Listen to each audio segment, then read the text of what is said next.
أعوذ بالله من الشيطان الرجيم. بسم الله الرحمن الرحيم.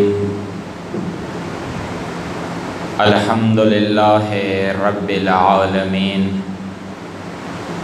والصلاة والسلام على سيد الأنبياء والمرسلين أبي القاسم محمد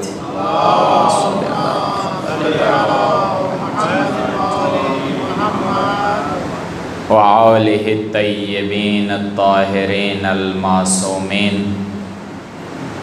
اما بعد فقد قال ابن شہر عاشور فی کتاب اخبار الخلفاء ان ہارون الرشید کان یقول لموسیٰ بن جعفر خذ فدکا حتی اردها الیک فیعبی حتی علح علی. فقال علیہ السلام لا اخذها الا بحدودها. قال وما حدودها؟ قال انا حددتها لم تردها. قال بحق جدك الا فعلت. قال اما الحد الاول فالعدل. فتغیر وجه الرشید وقال ایہا. قال والحد الثانی سمرقند فأربدت وجهه. قال والحد الثالث افریقیہ فاسود وجهه. وقال حی. قال والرابع سیف البحر مما یلی الجزر وارمینیہ. قال الرشید فلم یبق لنا شیء فتحول الى مجلسی. قال موسیٰ قد علمتك اننی ان حددتها لم تردها فعندك ذلك عزم على قتله. صلوات پڑھیے محمد و آل محمد کی ذات پہ. اللہم صلی علی محمد.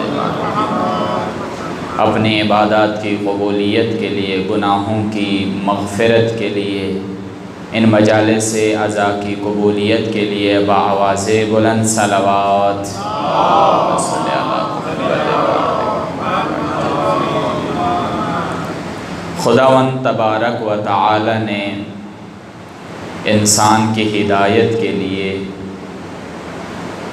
رسول کو، انبیاء کو، ائمہ کو بھیجا، اور اللہ نے قرآن میں ان انبیاء کو و ائمہ کو انسان کے لیے نمونہ قرار دیا کہ اگر زندگی میں زندگی گزارنے کا سلیقہ معلوم کرنا ہے تو پھر آپ کا فریضہ یہ ہے کہ رسول کی اطاعت کرو اور رسول کے بتائے ہوئے اولیاء و اوصیاء کی اطاعت کرو. خدا قرآن میں فرماتا ہے اطیعوا اللہ و اطیعوا الرسول و اولی الامر منکم. تم اللہ کی اطاعت کرو، رسول کی اطاعت کرو، اور جن کو رسول اولی الامر بتا کر گئے ہیں ان کی اطاعت کرو. اللہ قرآن میں فرما رہا ہے کہ میں آپ کی زندگیوں میں اگر کسی کو نمونہ عمل قرار دے رہا ہوں تو وہ رسول ہیں اور رسول کے بنائے ہوئے اوصیاء ہیں، رسول کے بتائے ہوئے اولیاء ہیں. امت کا فریضہ یہ ہے کہ رسول کا نمونہ عمل بنائیں اور اولیاء کو نمونہ عمل بنائیں. نمونہ یعنی اس ڈھانچے کو، اس زندگی کو، ان کے فرامین کو اپنے سامنے رکھ کر ان کے مطابق زندگی گزاری جائے. اللہ نے قرآن میں بہت واضح فرما دیا ہے کہ یہ نمونے ہیں، اس کے علاوہ کوئی نمونہ نہیں ہے، ان کو دیکھ کر اپنی زندگی گزارنی ہے، ان کے مطابق اپنی زندگی گزارنی ہے۔ اب اگر ہم رسول کی زندگی پڑھیں، اگر ہم ائمہ کی زندگی پڑھیں، ان کی سیرت کا مطالعہ کریں، تو تمام ائمہ کی سیرت ہمیں ایک زندگی میں نظر آتی ہے۔ کسی امام کی سیرت دوسرے امام سے مختلف نہیں ہے، ہر امام کی سیرت دوسرے امام کی سیرت کے ساتھ متصل ہے، ملتی ہے، الگ سیرت نہیں ہے۔ کسی کو یہ کہنے کا جواز نہیں ہے کہ کہے امام حسن مجتبی کی سیرت الگ ہے، امام حسین کی سیرت الگ ہے، نہ، ہر امام کی سیرت دوسرے امام کی سیرت سے ملتی ہے، جدا نہیں ہے۔ اسی لیے رہبر عزیز، رہبر معظم انقلاب سید علی خامنائی نے ایک بہت خوبصورت تحریر کی ہے، 250 سالہ انسان، یعنی 250 سالہ انسان، 250 ایئرز، سال ایک انسان کی ایج ہے، وہ انسان کیسے زندگی گزارتا ہے۔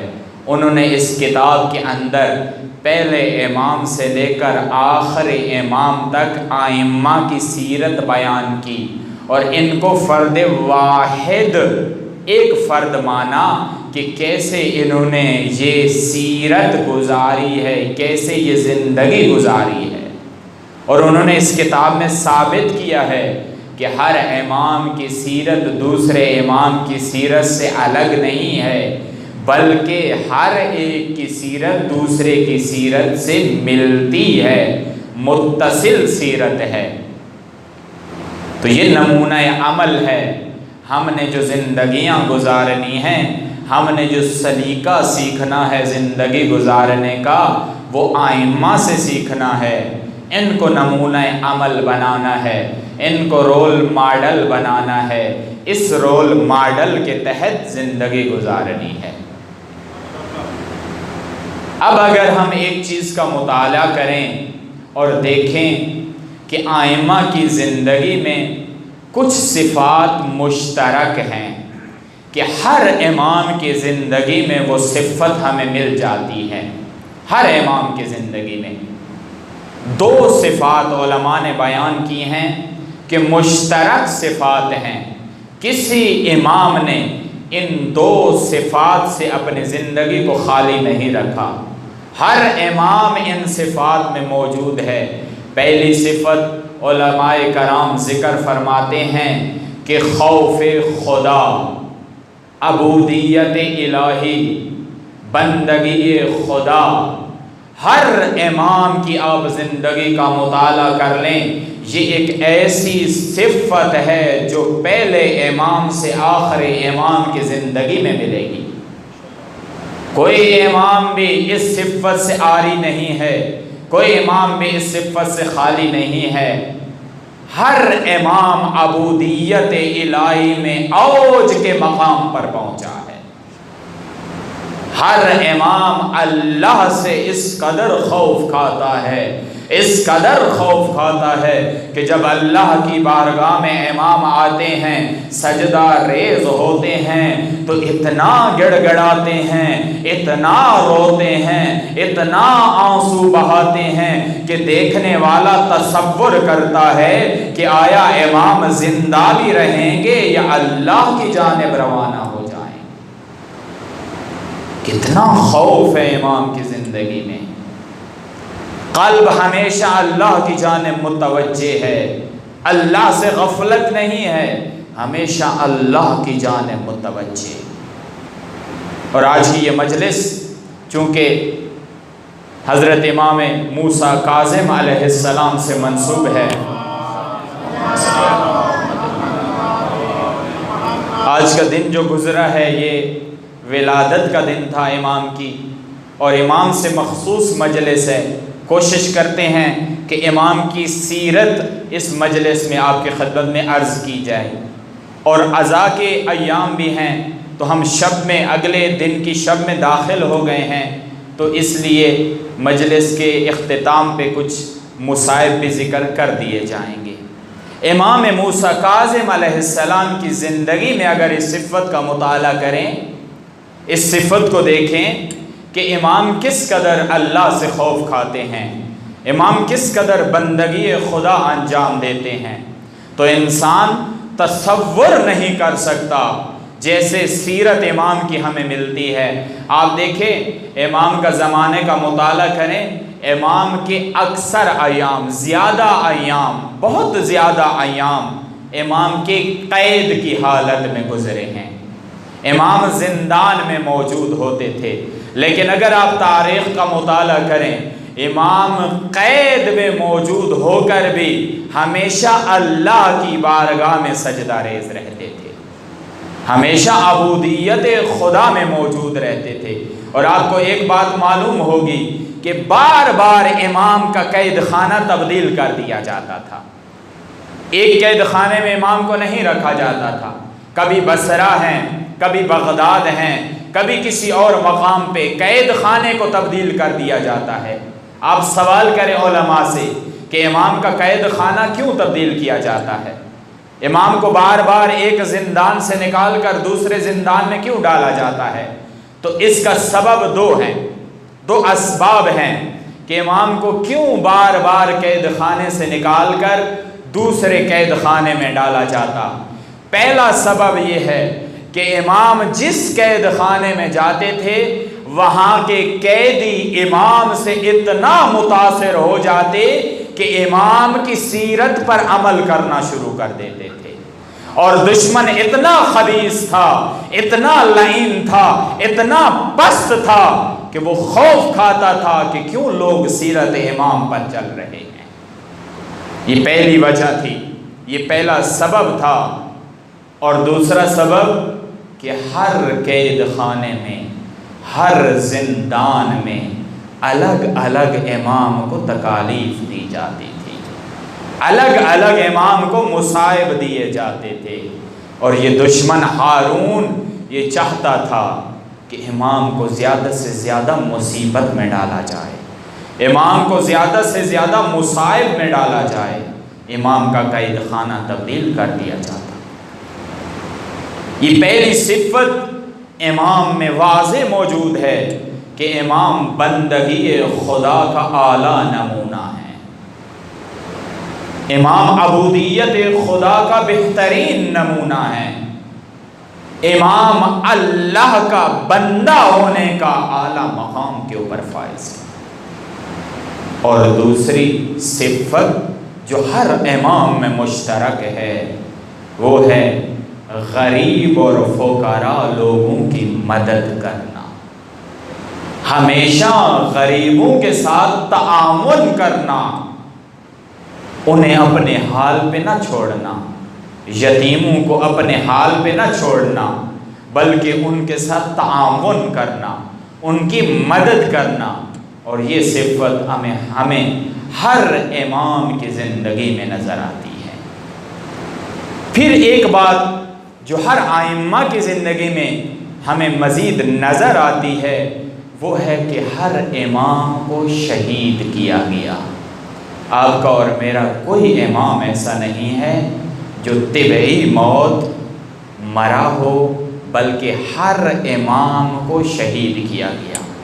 دو ذرائع استعمال کیے گئے، یا امام تلوار کے ذریعے سے شہید ہوئے یا امام زہر کے ذریعے سے شہید کیے گئے۔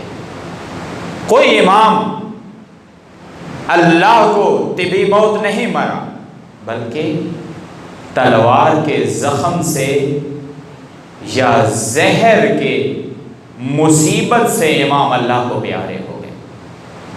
اور امام موسیٰ کاظم علیہ السلام ہمارے اس مولا و آقا کو بھی زہر دی گئی، جب امام قید میں موجود تھے امام کو زہر دی گئی۔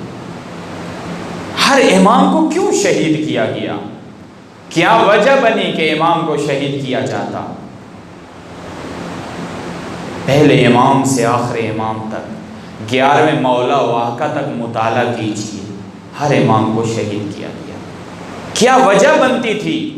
کیوں امام کو شہید کیا جاتا؟ کتنی علماء نے خوبصورت بحث کی ہے۔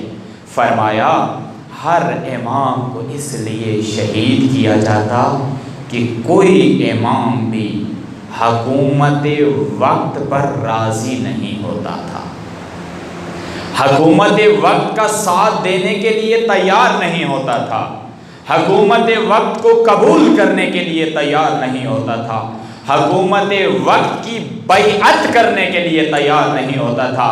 اور یہ وہ سبب ہے کہ حکومت وقت ہر امام کے خلاف ہوتی تھی، ہر امام کو شہید کرنا چاہتی تھی۔ وہ چاہتی تھی کہ ہم اس امام کو زہر کے ذریعے سے یا تلوار کے ذریعے سے ایسا زخم پہنچائیں کہ امام اس دنیا سے رخصت ہو جائیں۔ کسی امام نے کسی ظالم حاکم کو قبول نہیں کیا، ہر امام نے ظالم حاکم کا انکار کیا، کسی ظلم کو قبول نہیں کیا۔ اور یہی مذہب شیعہ کا افتخار ہے کہ کوئی امام ایسا نہیں ہے جس نے وقت کی ظالم حکومت کو قبول کیا ہو۔ یہ افتخار ہے شیعہ کا، یہ مذہب شیعہ کا افتخار ہے۔ آج اگر شیعہ کسی ظالم کو قبول نہیں کرتا تو کیوں نہیں کرتا؟ اس لیے کہ اس کے امام کی سیرت یہ ہے کہ کسی ظالم کو قبول نہیں کرنا، جس کی واضح اور روشن مثال کربلا کا میدان ہے۔ کربلا کے میدان کیوں امام علیہ السلام جاتے ہیں، کربلا میں آتے ہیں؟ اس لیے کہ ظالم انسان حاکم بن گیا ہے، ظلم حاکمیت پر آ گیا ہے۔ امام اپنے آپ کو قربان کر رہے ہیں، بیوی بچوں گھرانے کو قربان کر رہے ہیں تاکہ اس ظلم کا خاتمہ کیا جائے۔ آپ کے اور میرے مولا امام علی علیہ السلام جب ضربت لگی اور گھر پر آتے ہیں، امام حسن و حسین کو وصیت میں کیا فرماتے ہیں؟ مولا نے ایک جملہ فرمایا، لیکن یہ وہ جملہ جو امام حسن و حسین کو نہیں فرمایا، آنے والے امتوں کو فرمایا، قیامت تک آنے والے لوگوں کو امام فرما کے جا رہے ہیں، کونوا للظالم خصما وللمظلوم اونا۔ علی فرما کے جا رہے ہیں کہ ہر ظالم کے دشمن بن کے رہنا، ہر مظلوم کے مددگار بن کے رہنا۔ آپ کے اور میرے مولا و آقا علی فرما کے جا رہے ہیں کسی ظالم کو قبول نہیں کرنا، ظلم کا ساتھ نہ دینا، ہمیشہ مظلوم کے مددگار رہنا۔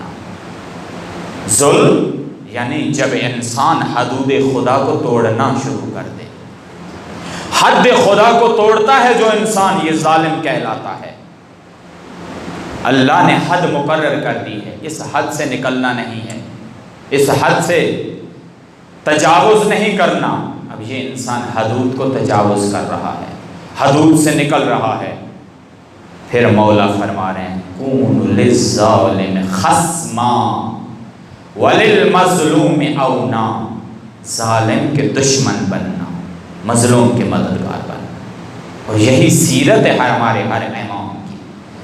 کیوں امام موسیٰ کاظم علیہ السلام نے وقت کے حاکم ہارون رشید کو قبول نہیں کیا؟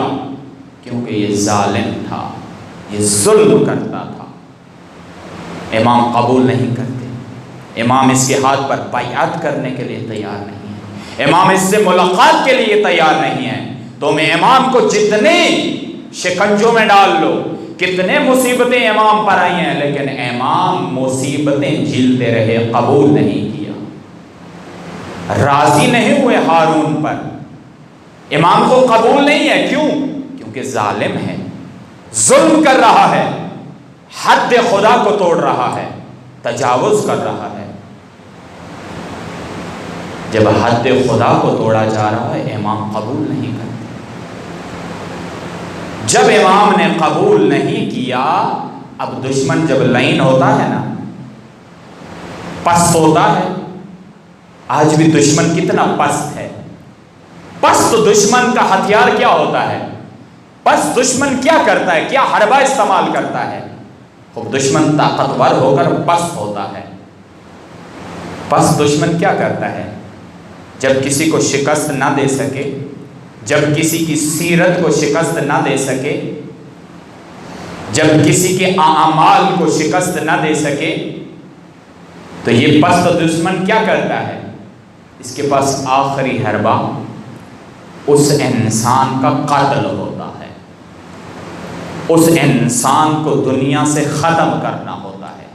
اگر کوئی دشمن اپنے موقف میں کامیاب نہ ہو سکے، اپنے منصوبے میں کامیاب نہ ہو سکے، تو یہ دشمن کی پستی ہے کہ وہ اپنے مخالف کو موت کے گھاٹ اتار دے۔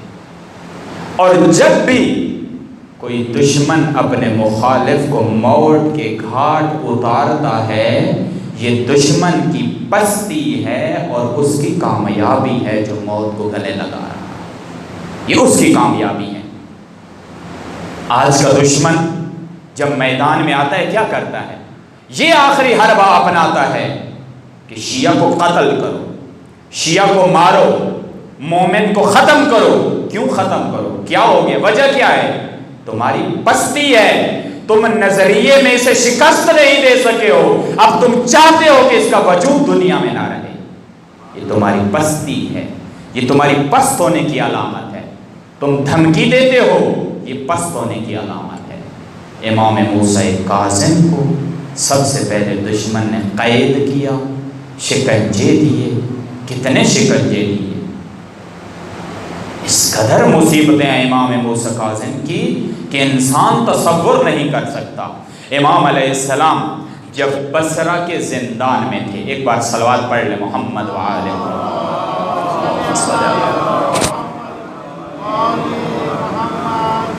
امام علیہ السلام جب بصرہ کے زندان میں تھے، امام کو مختلف مصیبتوں اور مصائب کا شکار کیا جا رہا تھا۔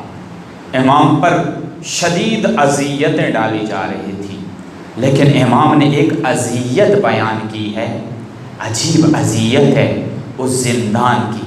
آپ کی خدمت میں عرض کروں، امام نے ایک اذیت کا ذکر کیا ہے زندان بصرہ کی۔ فرمایا مولا و آقا نے کہ ایک اذیت نے میرا بہت دل دکھایا، مجھے بہت مصیبت میں ڈالا کہ امام خون کے آنسو روتے رہے ہیں۔ مولا و آقا فرماتے ہیں کہ جب میں بصرہ کے زندان میں تھا، جب میں قید میں تھا، تو عید کا وقت آیا، عید کا دن آیا۔ عید کے دن اس وقت میں نے موسیقی کی آوازیں سنی، اس وقت میں نے رقص کی آوازیں سنی۔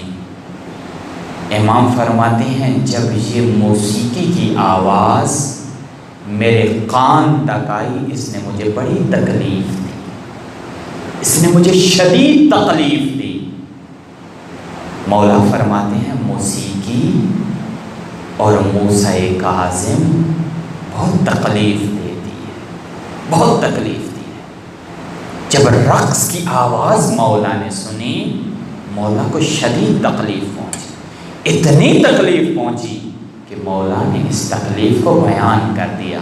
مولا نے نہیں فرمایا ہارون میرے اوپر ظلم کر رہا ہے مجھے تکلیف پہنچتی ہے، نا، عجب تکلیف کا مولا ذکر کر رہے ہیں کہ موسیقی امام کو تکلیف پہنچاتی ہے۔ اور فقط ایک مقام نہیں ہے بلکہ ایک اور مقام ہے کہ امام بغداد کی گلی سے گزر رہے تھے کہ ایک شخص کے گھر سے گزرے، اس مقام پر امام نے ایک گھر سے موسیقی کی آوازیں سنی، امام نے رقص کی آوازیں سنی، امام نے جشن و سرود کی محفل کی آوازیں سنی۔ بس اتفاقاً اس گھر سے ایک کنیز آتی ہے، کنیز نکل کر وہ کوڑا دان میں کچھ کوڑا پھینکنے کے لیے آتی ہیں۔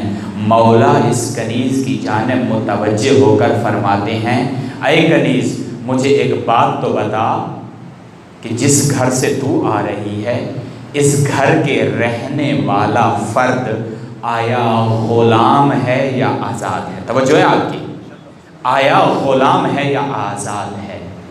تو کنیز نے کیا کہا کنیز نے کہا مولا و آقا یہ ایک بہت امیر گھر کا مالک ہے، یہ انسان بہت امیر ہے، مال و دولت رکھتا ہے، اور یقیناً جیسی صورتحال ہے یہ شخص آزاد ہے، غلام نہیں ہے، اس کو کسی نے قید نہیں کیا بلکہ آزاد شخص ہے۔ تو امام نے ایک جملہ فرمایا، فرمایا ہاں مجھے معلوم ہے یہ آزاد ہے، اسی وجہ سے اس گھر سے موسیقی کی آواز آ رہی ہے، اگر یہ شخص غلام ہوتا تو اس گھر سے موسیقی کی آواز نہ آتی۔ عجیب جملہ، امام نے ایک جملہ فرمایا اور امام چل پڑے۔ یہ کنیز سوچتی رہی مولا نے کیا فرمایا ہے، بس یہ فرمانا مولا کا کہ یہ گھر میں گئی، وہ شخص جو مالک تھا گھر کا، جس نے موسیقی کی محفل سجائی ہوئی تھی، اسے جا کر کہا کہ مجھے ایک شخص ملا ہے، اس نے سوال کیا ہے کہ آیا یہ غلاموں کا گھر ہے یا آزاد لوگوں کا گھر ہے؟ تو میں نے کہا آزاد لوگوں کا گھر ہے۔ اس نے کہا ہاں یہ آزاد ہی ہے جو یہ عمل انجام دے رہا ہے، اگر یہ غلام ہوتا تو یہ عمل انجام نہ دیتا۔ اس شخص نے پوچھا کون ہے جس نے یہ بیان کیا؟ تو اس کنیز نے بتایا کہ فلاں حلیہ تھا، اس طرح کا انسان تھا۔ یہ شخص کہتا ہے کیا وہ ہمارے مولا و آقا امام موسیٰ کاظم ہیں جنہوں نے یہ کہا ہے، جنہوں نے یہ بیان کیا ہے؟ کیا وہ ہمارے مولا و آقا ہیں؟ تو یہ کنیز کہتی ہے شاید وہی تھے جو یہ فرما کر چلے گئے۔ تاریخ نے لکھا ہے کہ اس شخص پر امام کی بات کا اتنا اثر ہوا کہ اس میں پاؤں میں جوتی نہیں پہنی، بلکہ جیسے بیٹھا تھا اسی طریقے سے ننگے پاؤں کے ساتھ اپنے گھر سے باہر نکلا اور دوڑتا ہوا امام کی جانب گیا۔ امام کے پاس پہنچ کر کہا کہ میرے مولا و آقا مجھے معاف کر دیجئے، میں غافل ہو گیا تھا، میں اللہ کا غلام بننا چاہتا ہوں، آزاد بننا نہیں چاہتا۔ یہ طریقہ ہے، یہ سیرت ہے امام کی۔ کتنا اثر تھا امام کی زبان میں کہ جب کنیز کے ذریعے سے پیغام پہنچا تو امام کے پیغام نے اس شخص کے دل پر ایسا اثر کیا، اتنا اثر کیا کہ وہ شخص توبہ طائب ہو گیا، کہنے لگا مولا گناہ کر بیٹھا ہوں، گناہ ہو گیا ہے، آئندہ ایسا عمل نہیں کروں گا۔ موسیقی سے موسیٰ کو بہت تکلیف ہوتی ہے، امام کاظم کو تکلیف پہنچتی ہے، موسیقی مولا کو پسند نہیں ہے۔ اگر کوئی شخص موسیقی سنتا ہے مولا امام موسیٰ کاظم کو تکلیف پہنچتی ہے، بہت تکلیف دیتی ہے یہ موسیقی۔ کیوں تکلیف دیتی ہے؟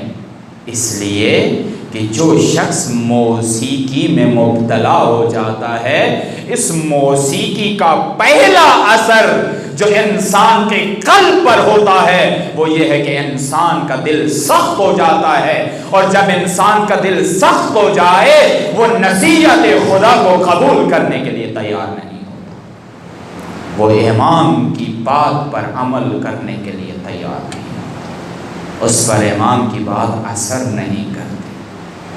خصوصی توفیق تھی اس انسان پر کہ جب امام موسیٰ کاظم کا پیغام پہنچا یہ شخص تیار ہو گیا توبہ کرنے کے لیے۔ یہ ہے موسیٰ کاظم جنہوں نے تبلیغ کی، جنہوں نے لوگوں کو دین کی جانب لایا، جو دین کی طرف لوگوں کو لے کر آئے۔ اور یہی ایک چیز تھی جو ہارون کے دل میں کھٹکتی تھی کہ کیوں لوگ موسیٰ کاظم کی جانب رجوع کر رہے ہیں، کیوں موسیٰ کاظم کے قریب ہو رہے ہیں۔ یہ چاہتا تھا کہ لوگ موسیٰ کاظم سے دور ہو جائیں، آپ کی سیرت کو نہ اپنائیں، اسی وجہ سے آپ کو قید میں رکھتا تھا، اسی وجہ سے شکنجوں میں مبتلا کر دیتا تھا۔ اور یہ شخص چاہتا تھا کہ میں اپنے بیٹے کی ولی عہدی کا اعلان کر دوں، میں اس کو اپنا نائب بنا دوں، کہیں ایسا نہ ہو کہ لوگ امام موسیٰ کاظم کی بیعت کر لیں، امام کے قریب ہو جائیں۔ نہ، یہ شخص چاہتا تھا کہ میرا بیٹا ولی عہد بن جائے، میرا بیٹا میرا نائب بن جائے۔ اتنی وجوہات کی بنا پر یہ لوگوں کو امام کے قریب نہیں ہونے دیتا تھا۔ صلوات پڑھیے محمد وآلہ۔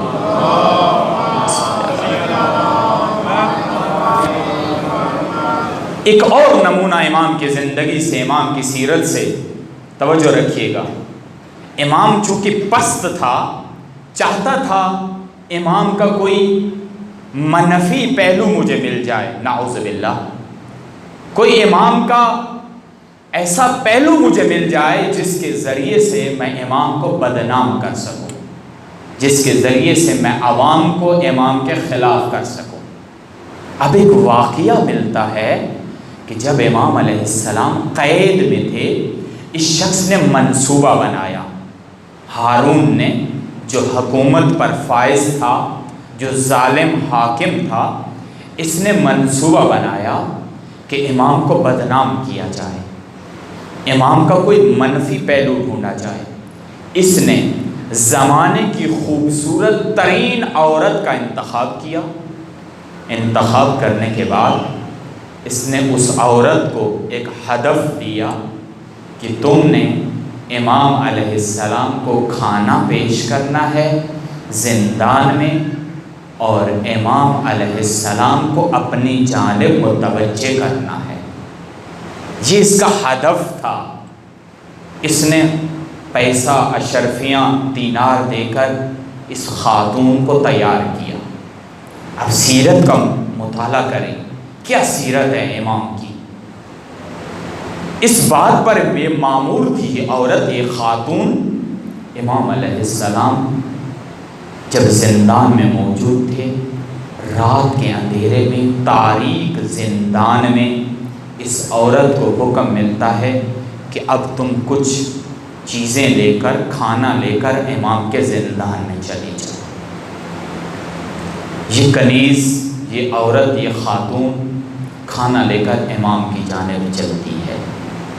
جب یہ چاہتی ہے، امام عبادت الہی میں مشغول ہوتے ہیں، امام اللہ کی عبادت میں گڑ گڑا کر، رو رو کر دعائیں مانگ رہے ہوتے ہیں۔ یہ خاتون امام کے قریب ہوتی ہے، امام پر نظر ڈالتی ہے، اور تھوڑی دیر کے بعد، رکنے کے بعد دیکھتی ہے کہ امام تو گڑ گڑا کر اللہ سے دعائیں مانگ رہے ہیں۔ اب جب امام ہو نا، جب اللہ کا ولی ہو، جب اللہ کا چاہنے والا ہو، تو عجیب اثر ہوتا ہے اس کا دوسروں کے اوپر۔ لیکن دشمن اتنا پست تھا، اتنا گھٹیا تھا کہ امام کا کلام بھی اثر نہیں کرتا تھا، امام کا وجود بھی اثر نہیں کرتا تھا۔ لیکن اگر کسی کا دل تھوڑا سا امام کی جانب متوجہ ہو جاتا، امام کا وجود اس ذات کے اوپر اتنا اثر کرتا تھا کہ وہ گناہوں کی دلدل سے نکل کر رحمان کے راستے پر آ جاتا تھا۔ بس یہی حال ہوا اس کنیز کا جب یہ متوجہ ہوئی کہ امام عبادت الہی میں مشغول ہیں، امام اللہ کی عبادت کر رہے ہیں۔ کچھ دیر امام کی سیرت کا مطالعہ کیا، کچھ دیر امام کو پرکھا، کچھ دیر امام کو جانچا، فوراً اب امام سجدے میں ہے، یہ خاتون بھی سجدے میں چلی جاتی ہے، یہ کنیز بھی سجدے میں چلی جاتی ہے، اور اللہ کی بارگاہ میں معافی نامہ پیش کرتی ہے، کہتی ہے اے میرے اللہ مجھے معاف کر دینا، میں تیرے نیک بندے کے پاس غلط منصوبے میں آ گئی تھی۔ محمد والے محمد بلند کر صلوات۔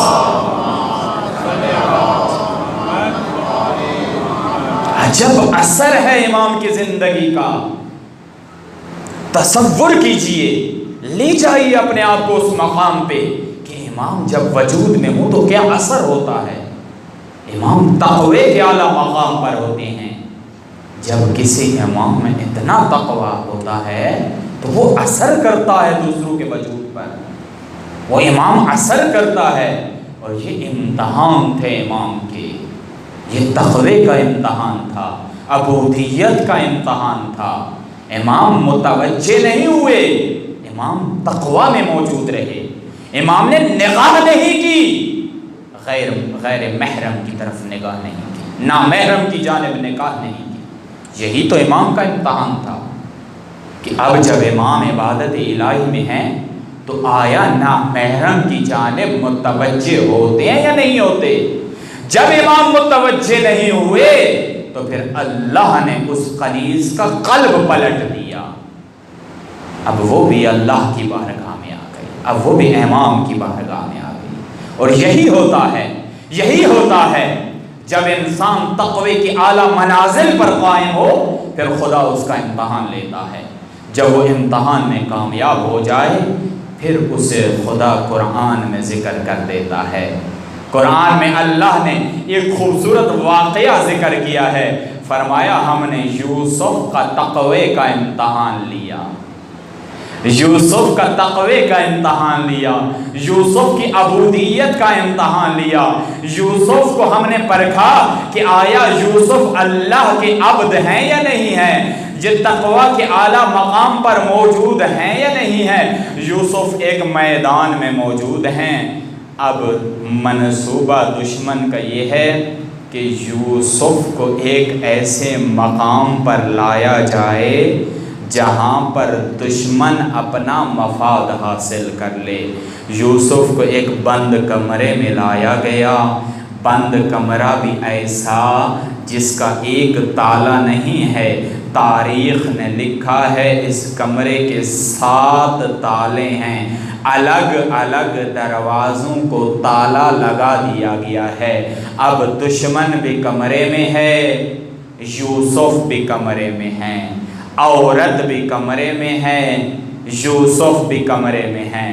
یوسف کا امتحان لیا جا رہا ہے اللہ کی جانب سے کہ آیا یوسف تقوی میں ہوتے ہوئے اللہ کی جانب متوجہ رہتے ہیں یا اس خاتون کی طرف متوجہ ہو جاتے ہیں۔ لیکن قربان جائیں یوسف کے تقوی پر، جب اس خاتون نے دعوت گناہ دی، توجہ ہے آپ کی، علماء نے لکھا ہے، یہاں سے پہلے میں ایک بات کر دوں، علماء نے لکھا ہے انسان کے 2 امتحان بہت سخت ہوتے ہیں، 2 امتحان سخت ہوتے ہیں، اور کبھی انسان کو کوشش نہیں کرنی چاہیے کہ وہ ان مقامات پر اپنے آپ کو امتحان میں ڈالے، بچ جائیں ایسے امتحان سے۔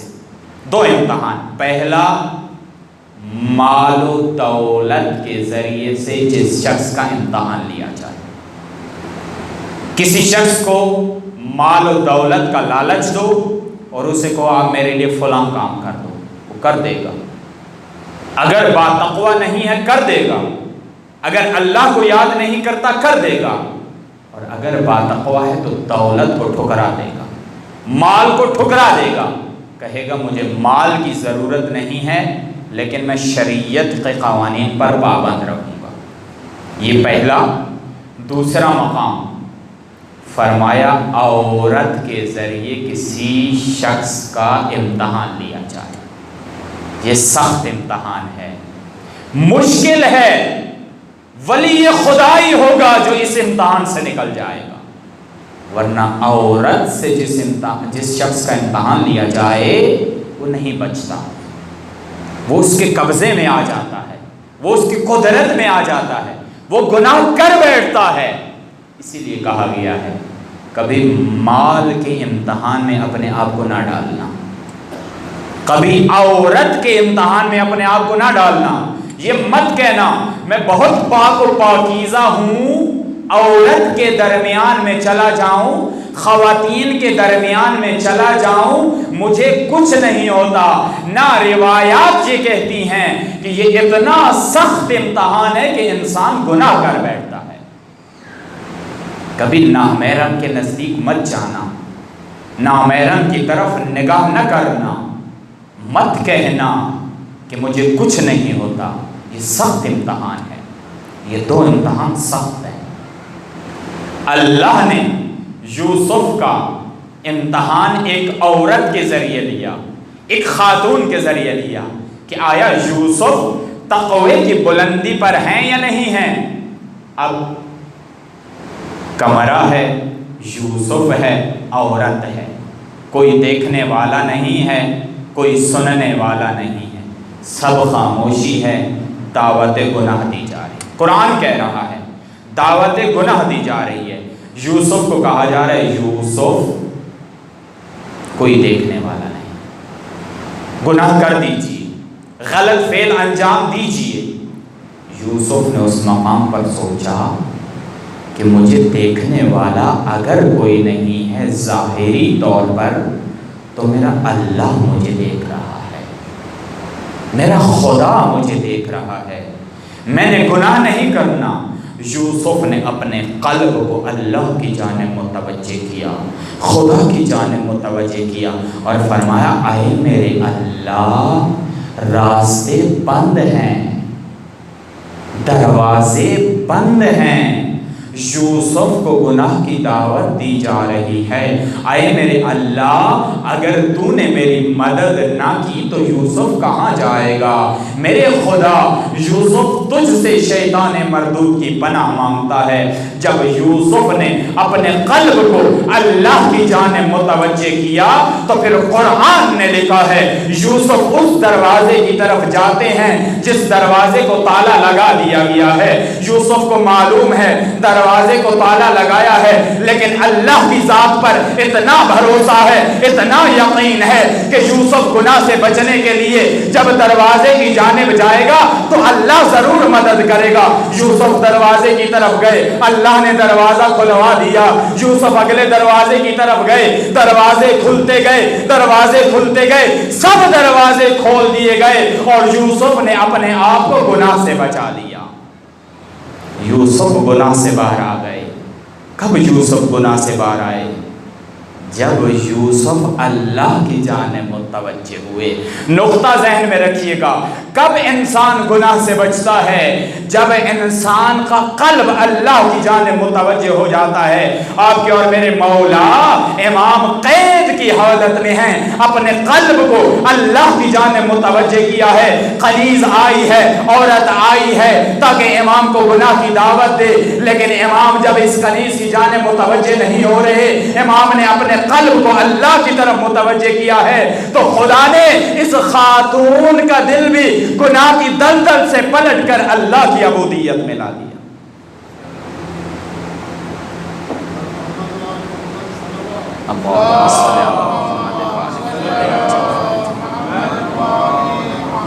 یہ قرآن کا فیصلہ ہے، یہ سیرت امام کاظم کا فیصلہ ہے کہ جب اپنے دل کو اللہ کی جانب متوجہ ہو کرو گے، پھر اگر گناہ سے بچنے کا ذریعہ بھی نہیں ہے، خدا تمہیں گناہ سے بچا دے گا، خدا تمہیں گناہ کی دلدل میں نہیں جانے دے گا۔ اگر راستہ بھی نہیں ہے، کوئی طریقہ بھی نہیں ہے، چار دیواری میں بند ہو گئے ہو، اللہ کا یہ قانون ہے کہ دل کو اللہ کی جانب متوجہ کرو، اللہ کو یاد کرو، خدا مدد کرے گا، خدا مدد کرے گا۔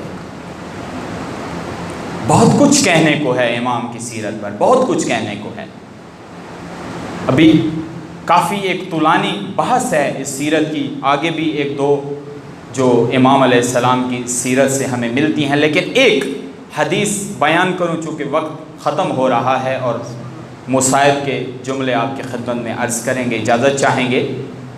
ایک امام علیہ السلام کی حدیث ہے، عجیب حدیث ہے، انسان یقین کریں جب متوجہ ہوتا ہے مطالب کی جانب، انسان کا ذہن سمجھنے سے قاصر ہو جاتا ہے۔ یہ حدیث جو ابھی میں نے آپ کی خدمت میں عرض کی ہے، پڑھی ہے شروع میں ابتدائے کلام میں، امام موسیٰ کاظم کی حدیث کہ جب ہارون نے اعلان کیا کہ سب کو اپنا لوٹا ہوا مال واپس کر دیا جائے گا۔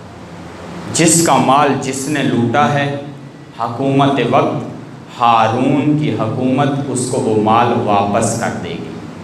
آؤ دربار میں، آؤ میرے پاس، اور آ کر اپنا اپنا مال وصول کر لو۔ توجہ ہے آپ کی۔ اب اعلان ہو گیا، لوگ آئے جن کا مال جس نے بھی لوٹا تھا، کسی سپاہی نے لوٹا تھا، حکومت نے لوٹا تھا، کسی اور نے لوٹا تھا، ہارون نے خزانے میں سے، حکومتی خزانے میں سے وہ مال اس کو پلٹا دیا۔ یہ چاہتا تھا کہ میں گناہوں سے پاک ہو جاؤں اور میرے سر پر کوئی بات نہ رہے، کوئی وزن نہ رہے، یہ واپس کرتا گیا۔ امام علیہ السلام نے اس کو پیغام دیا اور اس کو کہا کہ تو سب کو اپنا مال واپس کر رہا ہے، میرا مال بھی مجھے واپس کر دے۔ امام موسیٰ کاظم فرما رہے ہیں میرا مال بھی مجھے واپس کر دے۔ تو یہ شخص کہنے لگا، ہارون کہنے لگا کہ کون سا مال آپ کا جو آپ کو واپس کرنا ہے؟ پھر خود ہی اس نے کہا کہ کیا آپ فدق کی بات کر رہے ہیں؟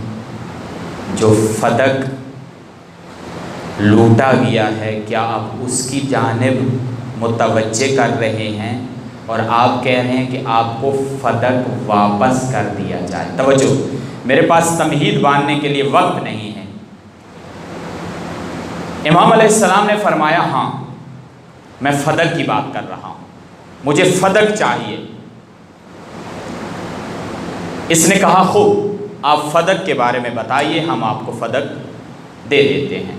امام نے کہا کہ میں فدق کی حدود مقرر کروں گا، اور جب میں حدود کو مقرر کروں گا تم مجھے فدق واپس نہیں پلٹاؤ گے، تم مجھے نہیں دو گے۔ تم حامی بھر رہے ہو کہ آپ کو آپ کا مال دیا جائے گا، آپ کو آپ کا فدق دیا جائے گا، لیکن امام نے خود فرما دیا جب میں فدق کی حدود کو مقرر کروں گا تم فدق کو واپس نہیں پلٹاؤ گے۔ یہ کہتا ہے اے موسیٰ کاظم، آپ کو آپ کے جد کا واسطہ، یہ حدیث کے الفاظ ہیں، اب میں تلاوت نہیں کر رہا باقی کمی کی وجہ سے، آپ کو آپ کے جد کا واسطہ آپ اپنا فدق بتائیے، آپ حدود کو مقرر کیجئے۔ اب امام علیہ السلام نے فدق کی حدود بتائیں۔ حدیث کہتی ہے امام نے مشرق، مغرب، شمال اور جنوب کی جانب 4 حدود بتائیں اور فرمایا کہ یہ ہمارا فدق ہے۔ فرمایا ایک طرف سے افریقہ ہے، ایک طرف سے سمرقند ہے، ایک جگہ سے فلاں علاقہ ہے، ایک جگہ سے فلاں علاقہ ہے۔ جب امام نے 4 حدود مقرر کر دی اور فرمایا کہ یہ ہمارا فدق ہے جو تم نے ہمیں واپس پلٹانا ہے، تو اس ہارون نے 4 حدود سننے کے بعد روایت کے الفاظ ہیں کہ اس کا چہرہ زرد ہو گیا، فقط زرد نہیں ہوا بلکہ اس کا چہرہ کالا ہو گیا، اور کہنے لگا کہ اے موسیٰ کاظم، اگر یہ فدق میں آپ کو پلٹا دوں تو پھر میرے پاس حکومت کرنے کے لیے کوئی مقام باقی نہیں رہے گا، میں کس مقام پر حکومت کروں گا؟ اور روایت کے آخری الفاظ ہیں کہ یہ سننے کے بعد ہارون نے تحیہ کر لیا کہ امام کو قتل کر دیا جائے گا۔ عجیب امام کی سیرت کہ امام علیہ السلام جب فدق کی حدود مقرر کرتے ہیں تو مشرق کا ایک کونا، مغرب کا دوسرا کونا، شمال کا ایک کونا اور جنوب کا ایک کونا مقرر کر کے کہتے ہیں کہ یہ ساری دنیا جس پر تو حکومت کر رہا ہے یا حکومت نہیں کر رہا، اس پر حکومت کرنے کا اگر حق کسی کو حاصل ہے تو وہ امام موسیٰ کاظم ہیں۔ امام موسیٰ کاظم کے علاوہ کسی کو حق نہیں ہے کہ اس دنیا پر حکومت کرے۔ اصل میں امام متوجہ کر رہے تھے کہ جو رسول نے مقام غدیر پر فرمایا من کنت مولاہ فہذ علی مولا اللہم وال من والا وعاد من آدا وانصر من نصرا وخذل من خذلا، کہ جو جس کا رسول مولا ہیں اس کے علی مولا ہیں، یعنی اگر رسول کے بعد کسی کو حق کے حاکمیت حاصل ہے تو وہ علی ہیں، اور علی کے بعد اگر کسی کو حق کے حاکمیت حاصل ہے تو وہ اولاد علی ہیں۔ امام موسیٰ کاظم کو حق کے حکومت حاصل ہے، تم کون ہو ہارون جو حق کی حکومت اپنے ہاتھ میں لے رہے ہو؟ تمہیں کس نے اختیار دیا ہے حکومت کا؟ اللہ کی جانب سے۔ اگر حکومت کا حق ہے تو فقط امام موسیٰ کاظم کو ہے، امام کے علاوہ کوئی حکومت نہیں کر سکتا۔ یہ فدق ہے امام کا، یہ امام نے فدق کی حدود بیان کی ہیں، یہ حدیث کے الفاظ ہیں، خوب اپنی طرف سے نہیں کہا کہ یہ حدود ہیں، مقرر کر دی ہیں۔ اور پھر یہی ہوا، امام نے فرمایا جب میں حدود کو مقرر کروں گا تم حدود نہیں دو گے، تم نہیں دو گے۔ یہ ہے کلمہ حق کسی حاکم کے خلاف، یہ ہے وہ الفاظ جن کا قرآن میں اللہ ذکر کرتا ہے، اور حضرت موسیٰ کو اللہ فرماتا ہے اذهب الى فرعون انه طغى، اے موسیٰ فرعون کی جانب بڑھیے جو طاغی ہو گیا ہے، جو طاغوت بن گیا ہے، اے موسیٰ فرعون کی طرف جائیے، یہ طاغی ہو گیا ہے۔ حاکم کو للکارا ہے، کہا حاکم کو جا کے للکارو، موسیٰ فوج نہیں ہے نہ ڈرو، حاکم کو للکارو۔ پھر موسیٰ نے بھی نہیں مانگا، اے میرے اللہ تلواریں نہیں ہیں، نیزے نہیں ہیں، اسلحہ نہیں ہے، فوج نہیں ہے۔ موسیٰ نے فقط ایک دعا کی، رب اشرح لی صدری ویسر لی امری واحلل عقدۃ من لسانی یفقہوا قولی، اے پروردگارا موسیٰ کی زبان میں جو لکنت ہے، موسیٰ کی زبان سے لکنت ختم کر دے، تاکہ موسیٰ فرعون کے سامنے، حاکم کے سامنے کھڑے ہو کر حق بات کا اقرار کر سکے، حق بات کو پہنچا سکے۔ کلمہ حق کسی حاکم کے خلاف کہنا، کسی حاکم کے مقابلے میں کہنا مشکل ہے، اور یہ سیرت ہے آپ کے اور میرے مولا و آقا امام موسیٰ کاظم کی۔ یہی وجوہات تھیں، یہی محرکات ہیں، یہی اسباب ہیں جن وجہ سے امام کو شہید کر دیا گیا، یہی اسباب ہیں۔ مجھے بتائیے جب امام ایک حاکم کے سامنے حق بات بیان کر رہے تھے، وہ حاکم کیسے امام کو برداشت کرتا؟ وہ حاکم آپ کو قید میں ڈال دیتا، وہ حاکم آپ کو شکنجوں میں ڈال دیتا، وہ حاکم آپ کے قتل کا درپے ہو جاتا۔ یہ وجوہات ہیں کہ امام کو شہید کر دیا گیا، یہ محرکات ہیں، امام کو مصیبتوں میں آنا پڑا، اور اتنی مصیبتیں ہیں امام موسیٰ کاظم کی۔ عجب ہے کہ اگر انسان تصور کرے مصیبتوں کا، انسان خون کے آنسو روتا رہے گا، انسان کا دل رونا شروع ہو جاتا ہے۔ اس لعین ہارون نے حکم دیا تھا کہ موسیٰ کاظم پر جتنی مصیبتیں ڈھال سکتے ہو ڈھاؤ، موسیٰ کاظم کو قید میں جتنے شکنجے دے سکتے ہو شکنجے دو۔ اور پھر ایک مقام ایسا ہے، اس نے اپنے کچھ سپاہیوں کو بلایا اور بلا کر کہا کہ حضرت موسیٰ کاظم کو اس دنیا سے رخصت کرنا ہے، یہ عمل کون انجام دے گا؟ کون موسیٰ کاظم کو قتل کرے گا؟ تاریخ نے لکھا ہے کچھ قید خانے میں رہنے والے جو وہاں کے سپاہی تھے وہ پیچھے ہٹ گئے اور کہنے تھے ہماری جان کی پناہ ہو، ہم امام کو قتل نہیں کر سکتے، ہم ظلم کرتے رہے ہیں، ہم امام کو شکنجے دیتے رہے ہیں، لیکن ہم جان کی پناہ چاہتے ہیں، ہم امام کو قتل نہیں کر سکتے۔ اس لعین نے، حاکم نے ایک اور آدمی کا انتخاب کیا اور اس کو مامور کیا کہ امام کو قید خانے میں اتنے شکنجے دو کہ امام دنیا سے رخصت ہو جائے۔ عجیب، یہ ہارون سے ایک تاریخ میں ایک نقطہ ملتا ہے۔ ہارون ایک وقت زندان میں دیکھتا ہے، قید خانے میں نگاہ کرتا ہے، تو سپاہی سے پوچھتا ہے، اے سپاہی، یہ زندان کے درمیان میں جو سفید کپڑا پڑا ہوا ہے، یہ کیسا سفید کپڑا ہے؟ یہ کیوں سفید کپڑا پڑا ہے؟ تو یہ سپاہی کہتا ہے کہ اے ہارون، اے حاکم وقت، آپ نے حکم دیا تھا کہ امام کو اتنے شکنجے دو کہ امام اس دنیا سے رخصت ہو جائے۔ کہتا ہے مجھے کوئی جسم نظر نہیں آ رہا۔ کہتا ہے یہ موسیٰ کاظم ہیں جو اس کپڑے میں لپٹے پڑے ہیں، لیکن موسیٰ کاظم کا جسم نظر نہیں آتا۔ کتنے شکنجے دیے، مصیبتیں دی مولا کو، امام اس دنیا سے رخصت ہو گئے۔ جب امام اس دنیا سے چلے گئے تو یہ حاکم وقت کہتا ہے اب امام کا جنازہ اٹھا کر پل بغداد پہ رکھ دو۔ پل بغداد پہ کیوں امام کا جنازہ رکھا گیا؟